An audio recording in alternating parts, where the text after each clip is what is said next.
my daughter-in-law, Grace, and she also happens to be Pastor Edward and Rena's daughter, our Syrian pastor.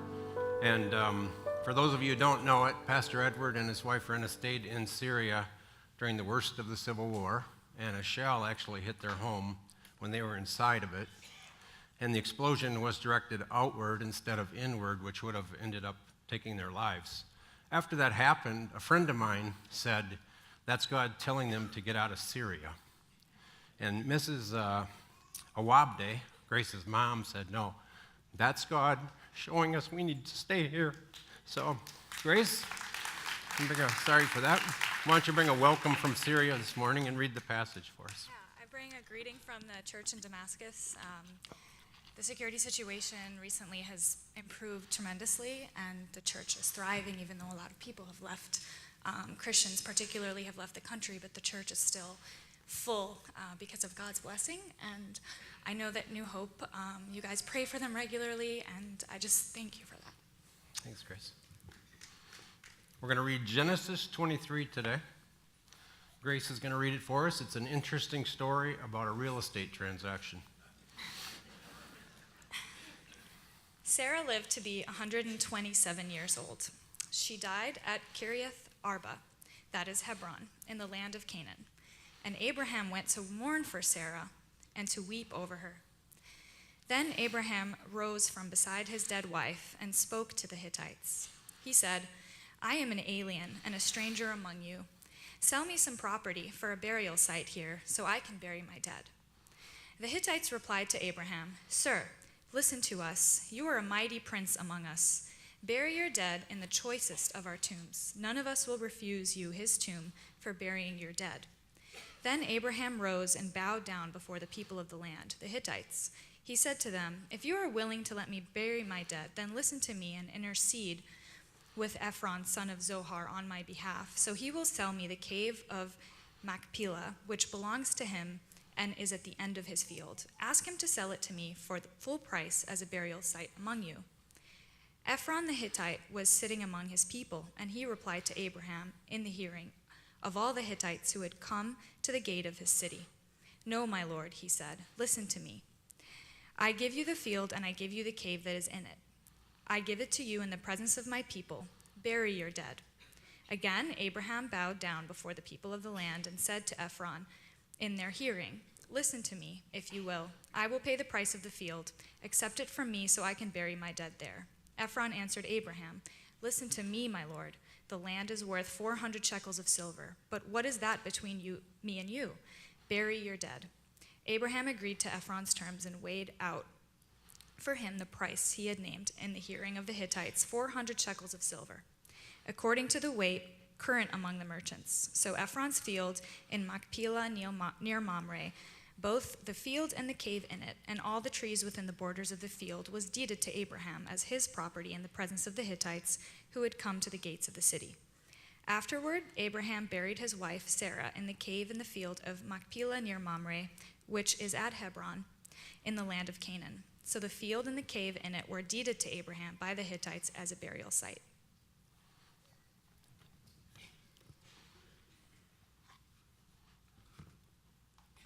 You gonna pray? Yes, I will go ahead and pray. She's not quite done.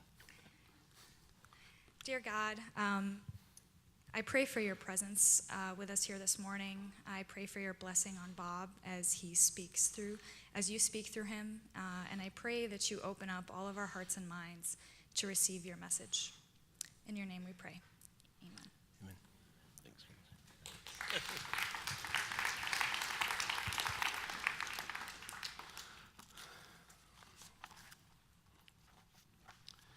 As I said earlier, this is a great passage for realtors. As far as I know, it's the first time property was sold in the Bible. And Ken Schmidt's a friend of mine. He works with Caldwell. He's here today. I want to point out, not only did Abraham bring cash to the closing, but he made a full price, no contingencies offer. And he closed the same day with, so if you're a realtor, this is a dream transaction for you. In fact, I'm pretty sure Ken has Genesis 23 tattooed somewhere on his body. So it's a great passage. But unfortunately, we're not going to talk about real estate that much today, other than what the spiritual ramifications are. What we're going to talk about this morning is delayed gratification versus compromises we make when we don't want to wait for God. See, Abraham was 75 years old in Genesis 12 when God made him the promise that he would have land and descendants. Now, twice, trying to fulfill God's promises, in fear, Abraham dishonored his wife Sarah and made some compromises. And once, in Genesis 16:1, they tried to jumpstart descendants, and he got into a relationship with Hagar that Sarah encouraged him into. They were going to improve on God's plan because they weren't willing to wait. And as a result of that compromise, he had family discord. He was separated from his first son, Ishmael.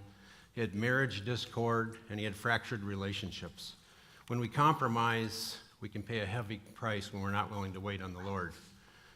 In fact, it's been said that the collapse of character begins at compromise corner. Now, Abraham's life is like many of our lives. It's a series of giant steps of faith with some daily faithfulness and then some failures mixed in due to compromises we make. I'd like to pick up the story where it's at today. Abraham is now 137 years old, still doesn't have any land. He's been waiting for 62 years. As I said earlier, there's family discord. He's separated from Ishmael. Isaac is 37 years old, no wife, no prospects of a wife. Only people in the area are unbelievers. It's a big burden that Abraham is carrying. On top of that, Sarah, the love of his life, has just died. He's going through grief and sadness. Sarah never got to meet her daughter-in-law. She never got to see any of her grandchildren. I think it's safe to say, and I think Abraham was probably also struggling with guilt and sadness over some of the failures he had with Sarah. I think it's safe to say that after 62 years of waiting, Abraham's had some disappointments, and life's probably not going the way he expected it. In fact, that great Christian philosopher, the boxer, Mike Tyson, probably sums it up best. He says, everyone has a plan until they get punched in the mouth. And I think Abraham had been punched in the mouth repeatedly by life, but he didn't give up and he didn't get angry. It says in Romans 4:18-23, that Abraham, in hope against all hope, believed. He did not waver in unbelief, but he got strengthened in his faith. It said he believed God's promises, and it was credited to him as righteousness. It goes on to say that his faith washed away his failures. And in verse 24 and 25 of Romans 4, it says that's how we get our salvation, because Christ's blood washes away our failures and our compromises. So as Abraham's faith was credited to him by righteousness, our faith in Jesus is what washes away our failures and gives us the fulfillment of our faith. So Abraham went to buy land today. He was going to get a grave site for his wife, and it was going to be near the trees of Mamre, which is also in modern Hebron today, 20 miles south of Jerusalem. This is a special place for Abraham because that's where he entertained angels. That's where it's believed that Isaac was conceived. He had some of his best times of fulfillment there. It's a special place, but Abraham has never been an owner, so when it comes time to buy land, he wants to buy land at this special place in Hebron. It's also where the children of Israel begin to be referred to as Hebrews, right there. And it's where we get our Hebrews Cafe that some of you go to after the service. So, a lot of symbolism in this area. Abraham, as I said, has never been an owner. After waiting for 62 years, he goes to buy land.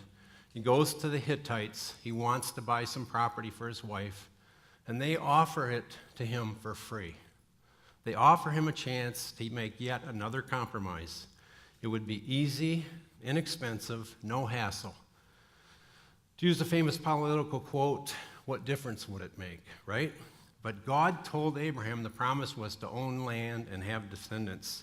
So Abraham, tired of compromises, insisted on owning the property. Abraham paid 400 shekels of silver, which based on some estimates by biblical scholars was $128,000 that he paid for something that he could have had for free. Now, $128,000 to Abraham might not have been a lot of money. It might not be a lot of money for some of you, but it's a lot more money than free. So he chose to pay that price. And there's a spiritual principle at work here, probably the only principle you'll learn today, but the easy and least costly way is usually the wrong way spiritually. The easy and least costly way is usually the wrong way spiritually. Let me illustrate it with a physical example. If you want to have a healthy diet and eat fruits and vegetables, exercise, avoid drugs and smoking, moderate alcohol, several studies indicate you can live from 10 to 12 years longer. And not only will you live longer, but you'll live healthier. You have less incidence of diabetes, heart disease, I can't say about heartbreak, but heart disease and stroke. But here's the thing with eating healthy. It costs more money and it takes longer for meal preparation. So you got two things working against you. It takes a lot of time when you're busy, and it costs more money than eating unhealthy. So last fall, my wife got hurt. She fell on the farm, and she was sidelined, so I took on her duties as well as my own, and I took on the cooking duties. During that season of taking on the cooking duties, in the first month, I went to places like Jet's Pizza, Chinese Takeout, Culver's. Pretty much, I was in charge of the cooking, and pretty much I took the easy, fast way out. Here's the thing. I gained 10 pounds in the first 30 days. Now, I know you thought it was the camera that made me look heavier today. But, a true story, I gained 10 pounds in 30 days. And see, the easy way is not the good way, oftentimes. I needed to take time for food preparation. And I always said, well, tomorrow I'll do better. But tomorrow never came. One of Satan's best weapons for us is to get us to delay obedience in our lives. But I have a definition for you what delayed obedience means. It means disobedience. So the idea that we're always going to put it off and put it off, that's one of the great weapons that is used against us. It was used against me when I was in charge of the cooking. Thank God Sally's now taken that back over, and more time in the schedule. So today I want to talk about 3 areas of compromise that we face as Christians. The first area is money. See, Abraham, no record of ever compromising in finances in the Bible. Let me give you the examples. He gave 10% to Melchizedek of everything he owned right off the top when he met him, and then he worshiped him. Now, 10% to Melchizedek. Melchizedek was a picture of Christ. Also, he would not accept any plunder from the king of Sodom, even though that was a typical business arrangement in those days to take a share of the plunder. Abraham refused that. He had extravagant generosity when he was visited by the angels at Hebron. And then he sent an army of 300 men of his own men that he financed over 100 miles to rescue Lot. Lot, who got into trouble because of his own decisions and probably didn't deserve the help. Abraham sent 300 men over 100 miles to help out a family member who got in trouble. And in Genesis 13, when Abraham and Lot split up, he gave Lot first choice in the business deal, even though he was entitled to make the first choice himself. And then today you see he refused to accept a bargain deal on the property, but he paid the full price for what it was worth. Now, the Old Testament talks about tithing, talks about giving the first tenth to God. And in Proverbs 3, 9, and 10, it says, honor the Lord with the first fruits of all thine increase, just as Abraham did. And there's a promise of a blessing if you do that. It gets even stronger in Malachi 3, 10, and 11. God says, bring in the full tithe to the storehouse.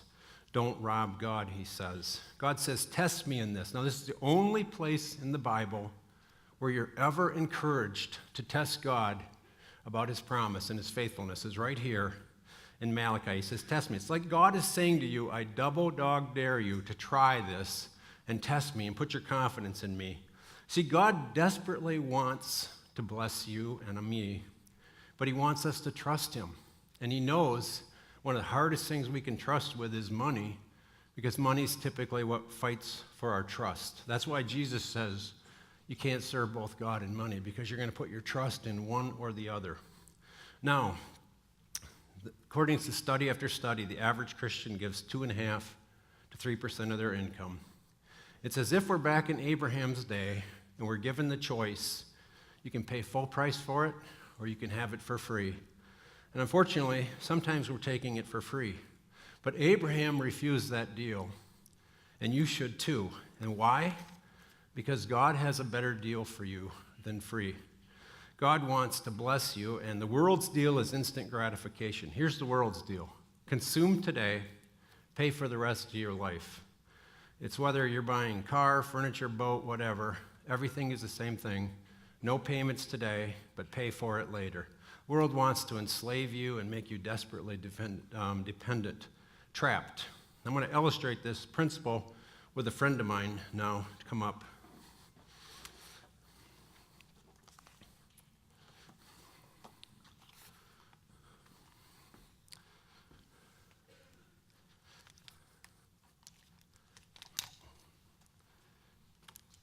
This is Christian Brower.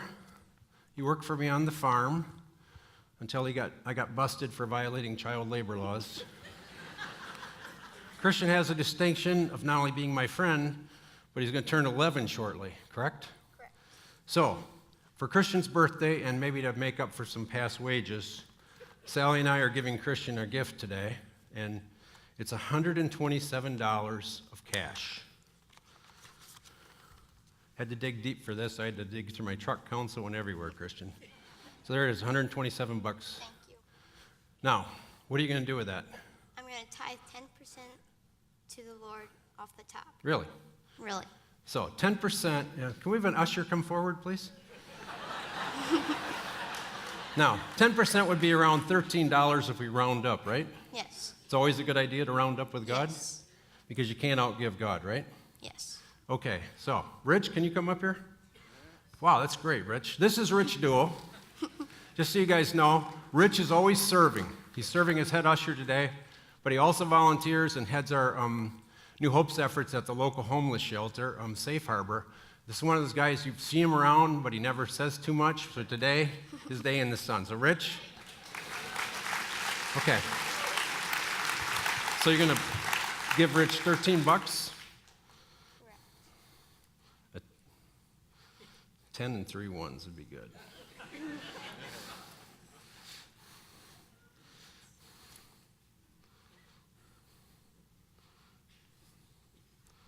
You make sure that gets where it goes, Rich, right? All right. Thanks.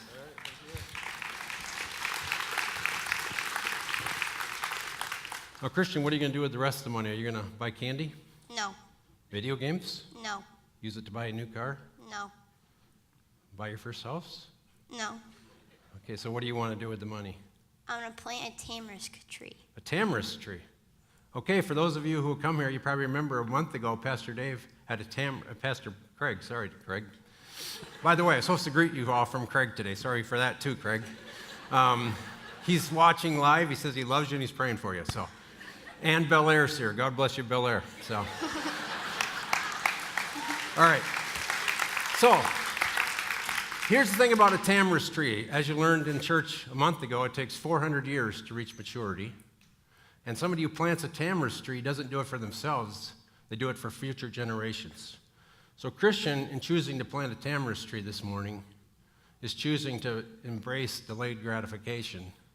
He's doing something for somebody down the road. So you're going to plant a tamarisk tree, and how are you going to do that? I'm going to invest in an S&P 500 stock index. Okay. S&P 500 stock index. And Christian's going to leave it in there for 76 years, okay? He's going to do some delayed gratification for 76 years. You're going to come back here on your 87th birthday, right? You and I are coming back here on your 87th? All right. So what do you guys think that'll be worth? Or what's it expected to be worth in 87 years? $114 today. What do you think it's expected to be worth in 76 years? How much? 5,000? Think it'd be worth that? More? 10,000?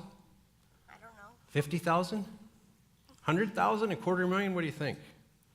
Okay, it's expected to be worth $400,000 in 76 years. $114 today of putting off instant gratification today is expected to be worth $400,000 in 76 years when you come back to this group. And you promise to do that before God and these people, right? All right. You got the money?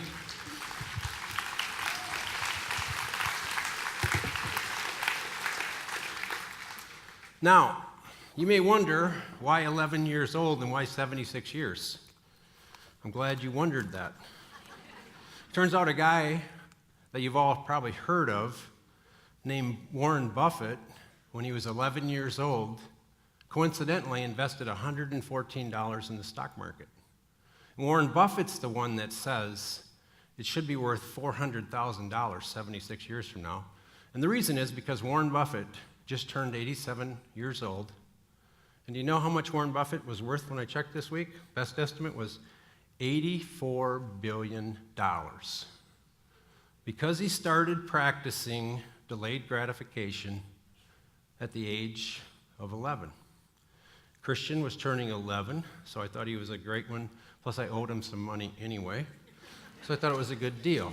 So, see, here's the thing.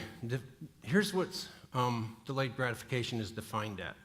Resisting temptation for an immediate reward or pleasure for a larger, more enduring reward in the future.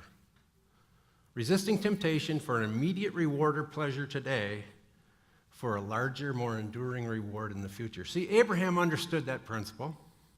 11-year-old Christian understands that principle. Warren Buffett understood that principle, but you know who also talked about that principle? Jesus. Jesus on the Sermon on the Mount said, "Don't store up for yourselves treasures on earth." Why? Because they don't last, because somebody might take them from you, and because they'll deteriorate. And he said it's not a good deal for you. He said it's a good deal for you. He says, store up treasures for yourself in heaven.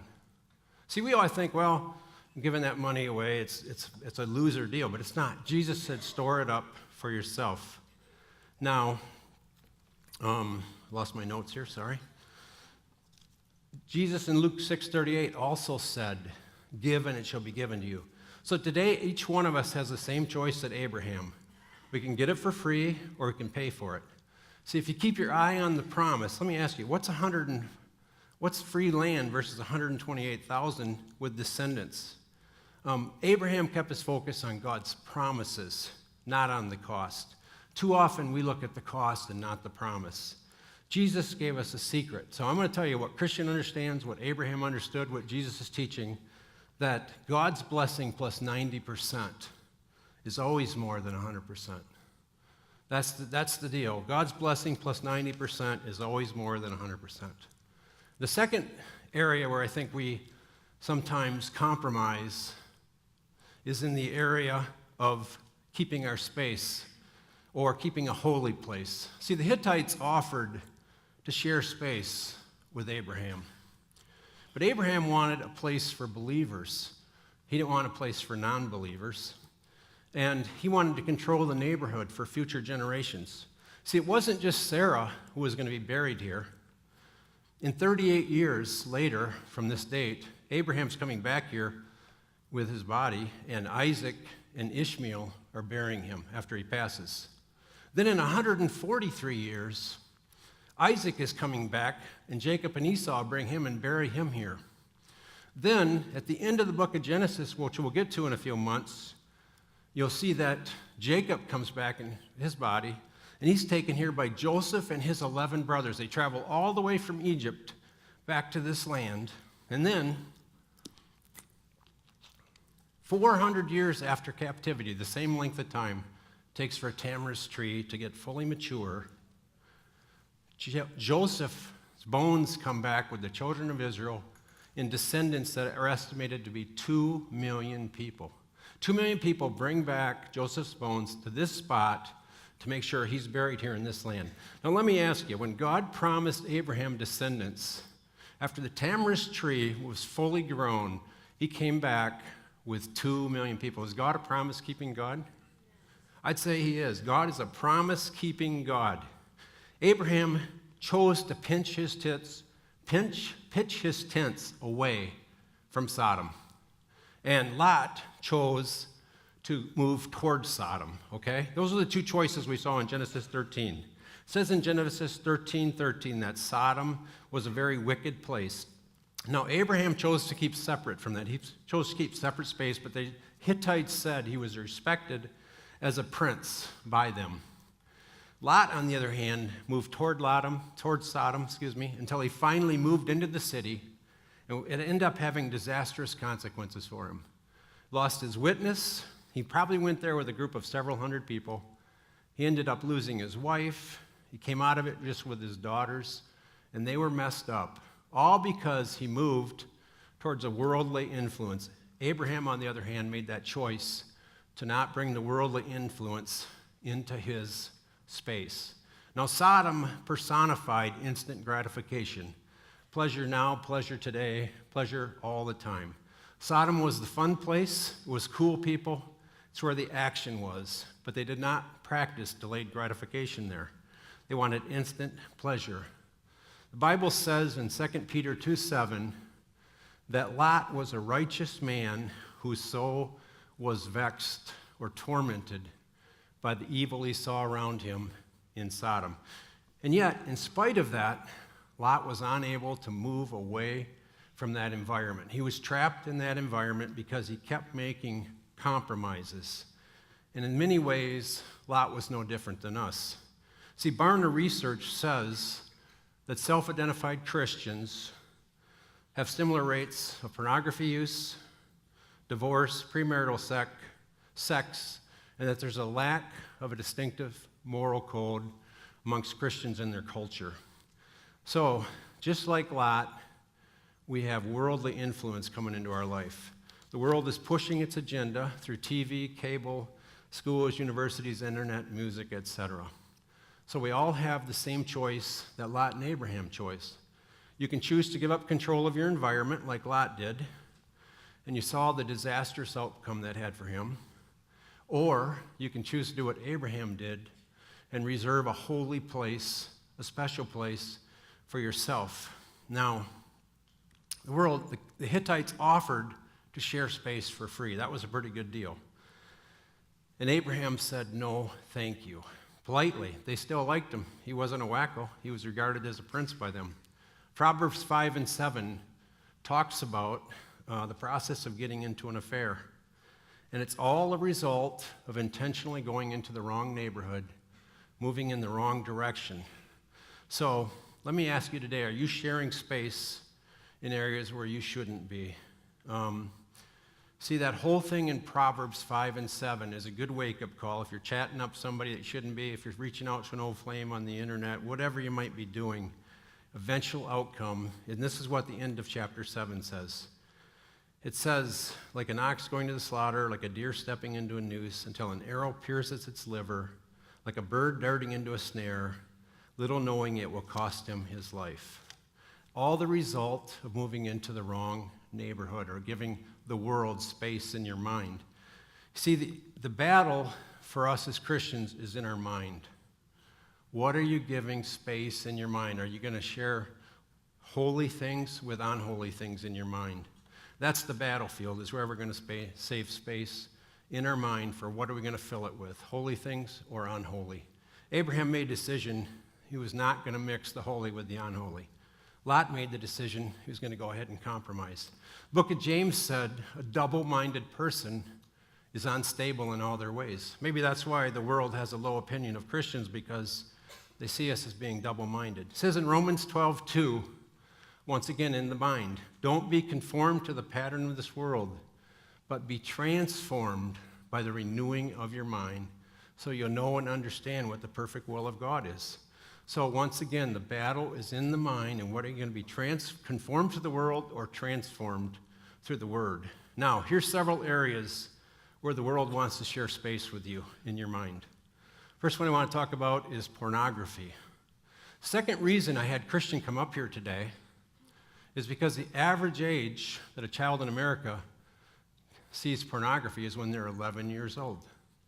Same age as Christian. Now, I thought that seemed a little outrageous, so I was talking to my friend Jessie, who is a great mom this week, and I said, do you believe that statistic? Thinking she would say, no way. She homeschools, she's on top of things, and she said, well, let me tell you a story.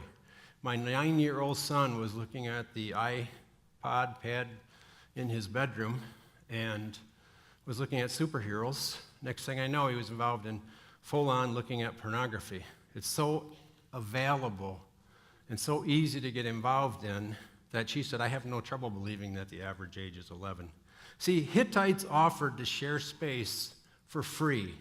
So I went online and researched pornography this week, not on Christian sites, but on business sites, okay? And here's what I learned. The business of pornography, their business model. They give it away for free. Isn't that interesting? Same business model the Hittites had. They give it away for free. Their business bet is that they're going to get you hooked on it, and they're going to, convert you over into a paying customer. So the pornography business in the United States is estimated to be worth $97 billion. Last year made $15 billion of profits.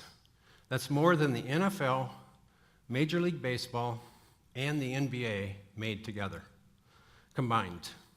And porn sites had more visitors last year than Netflix, Amazon, and Twitter combined.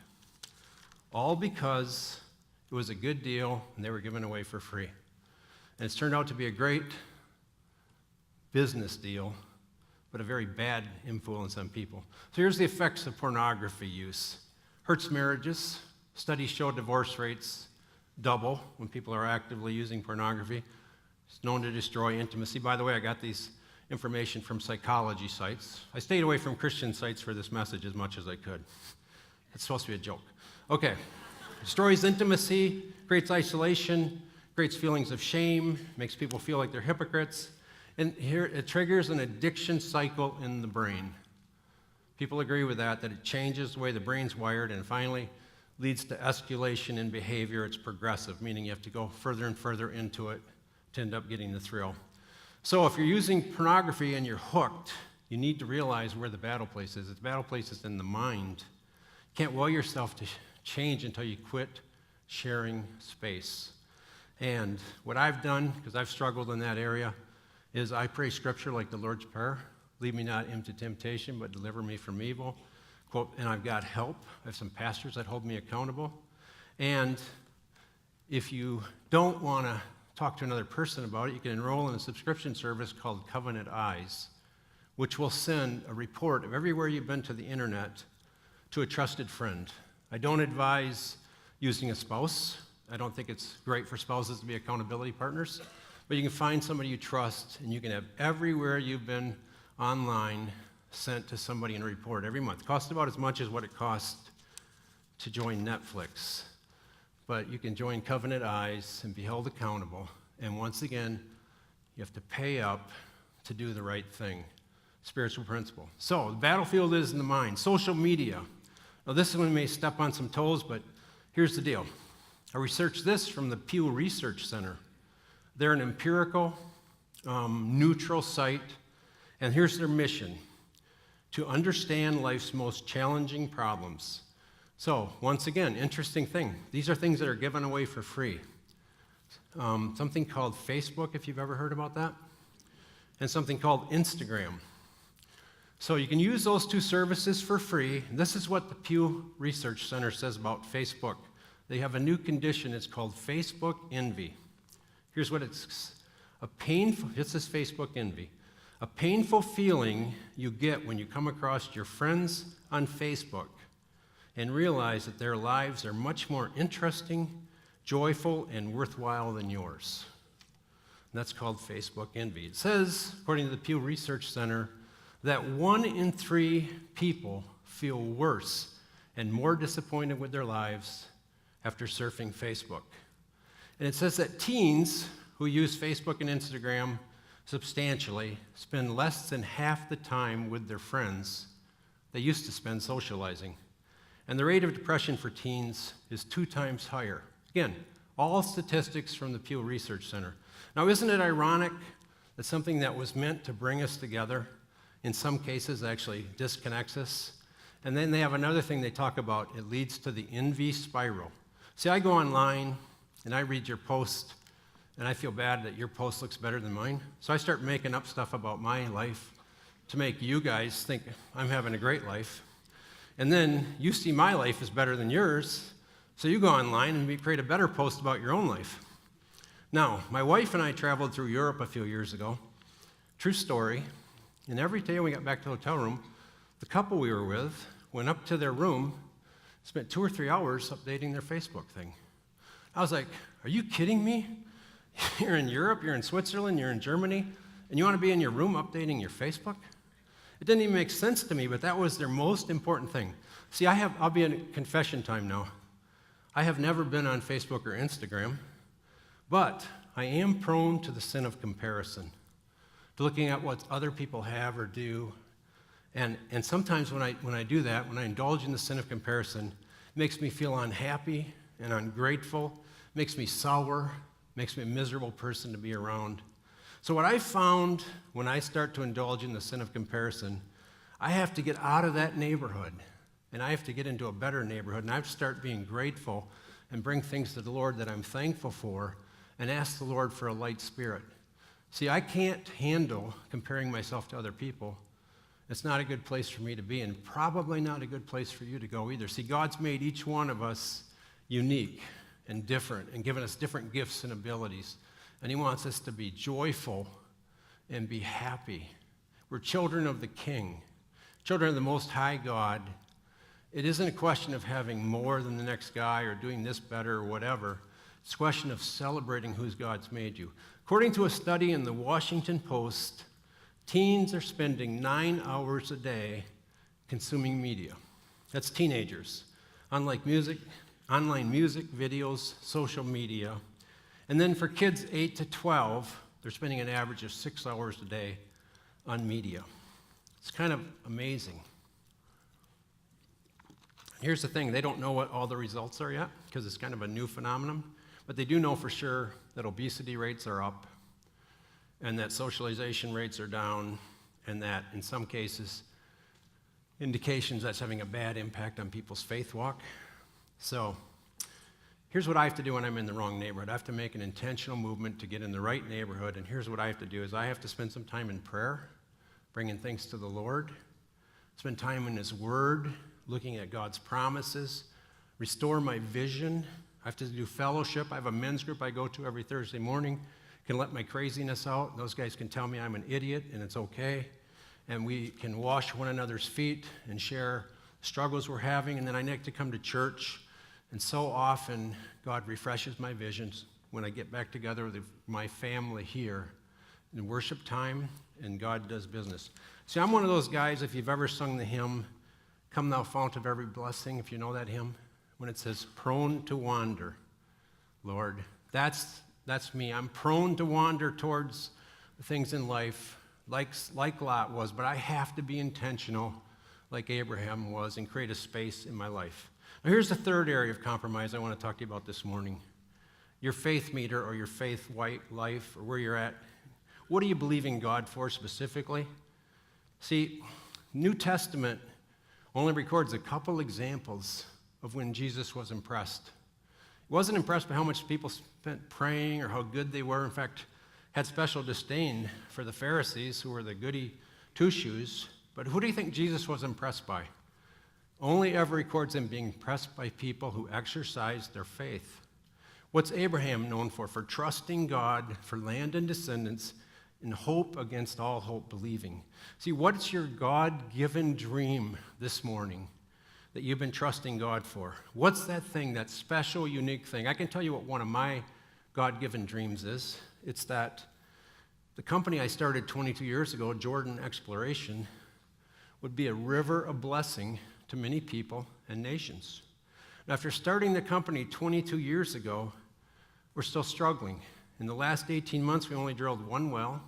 That was a dry hole. I've been on half salary for the last 25 months, and it's been a lot of disappointments interspersed with God's faithfulness interspersed. So, we founded the company on Joshua 1:9. It says, "Have I not commanded you?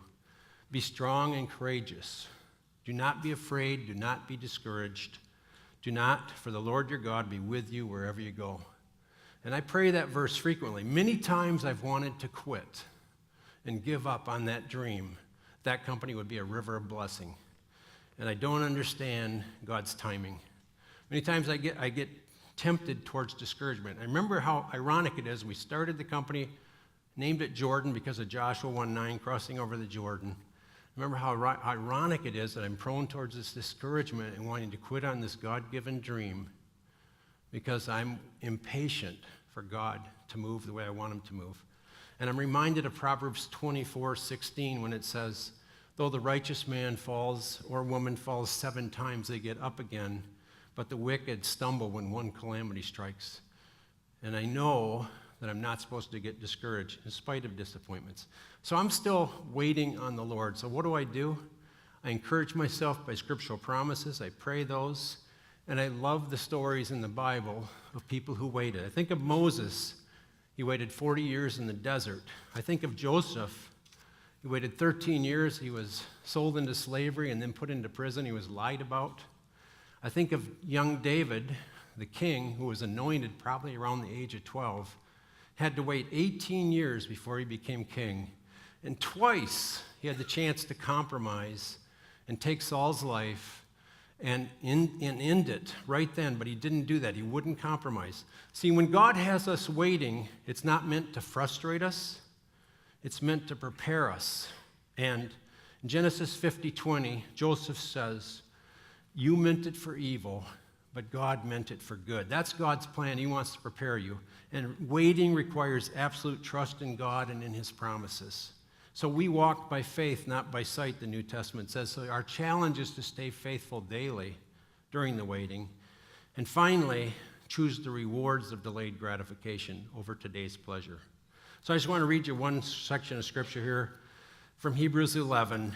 And listen to this contrast between instant gratification and delayed gratification. It's talking about Moses. It says, by faith, Moses, when he was grown up, refused to be known as the son of Pharaoh's daughter. He chose to be mistreated with the people of God rather than enjoy the pleasures of sin for a short time. That's instant gratification. Rather than enjoy the pleasures of sin for a short time, he regarded disgrace for the sake of Christ as of greater value than the treasures of Egypt, because he was looking forward to his reward. Delayed gratification. So I want to encourage you today to keep your dream strong. God's deal is always better than the world's deal. If you're in need of some encouragement today, realize that Joseph and Abraham and Moses and all those people on an ordinary day, God changed their situation. And I want to encourage you to stay out of the wrong neighborhoods today and decide where you're giving space. You have to be intentional like Abraham and protect your space. And your space is your mind. You need to guard your mind like Abraham did. He didn't take the easy deal. He didn't take the good deal. See, God can change your circumstances. Whatever that thing you're getting tired of waiting for, he can change that in an instant. What he badly wants is he badly wants you to trust him. That's what he wants to teach us. He wants to teach us to trust him and that his deal is always better. So as we get ready to close, I just want to challenge you this morning, if the Lord's spoken to you at all in any area of your life, to not delay, but to take the action. Take the step to move out of that area, protect your mind at all costs, and to keep trusting God. See, I'll tell you one quick story in closing. We had a terrible year on the farm this last season, and our cattle got sick because of poor quality hay. We tried to compensate by feeding them minerals. We ended up poisoning the cattle, so we ended up having 13 cattle die. It was a terrible season to go through, but that wasn't the worst part. Purina sent out a team of vets, their top vet, with a nutritionist and a feed guy. And they came and they looked at our cattle and they said, your cattle are really bad.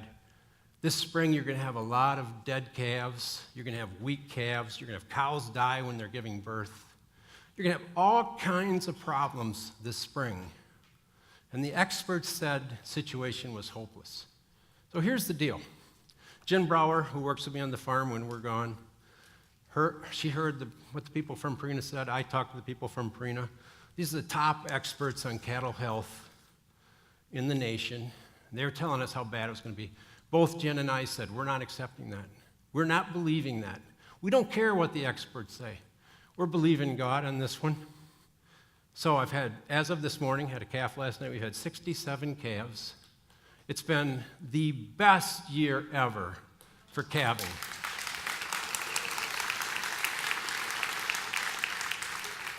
If you're familiar with Lake Wobegon, all the calves are above average. Okay? So I don't care what the experts are speaking into your life. I don't care what your parents spoke into your life.